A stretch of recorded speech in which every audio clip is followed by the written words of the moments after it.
سوال 463 سوال از گئومتریا است. در اینجا دو وکتور داشته است با کامپوننت ها و از ما چی میخواهد؟ ضرب اسکالری وکتورها رو یابیم. ضرب اسکالری چی است؟ در نتیجه ضرب اسکالری شما یک عدد رو با وجود میبیارین و اون رو چی میابین؟ کامپوننت رو x رو با کامپوننت x، y رو با کامپوننت y، z رو با کامپوننت z ضرب کرده در آخر باید جمع کنیم.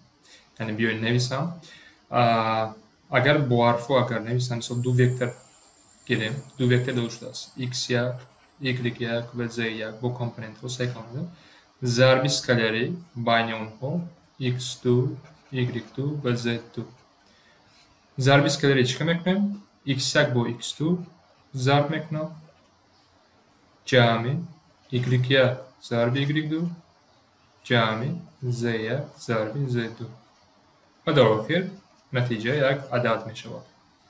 و بیاین رو استفاده بریم. چی داشته است؟ 2 3 و مینوس 4 ضرب اسکالری در دیگر جا 11 مینوس 4 و مینوس 3 کامپوننت های اخیر رو ضرب میکنیم. 2 با 11 این 22 میشه جمع 3 با مینوس 4 ضرب میکنم جمع مینوس 4 با مینوس 3 ضرب میکنم چی میشه؟ 22 مینوس 12 پلوس 12 از اینجا مینوس 12 پلوس 12 دیگر اختصار میکنم و در جواب چی میموند؟ 22 میموند.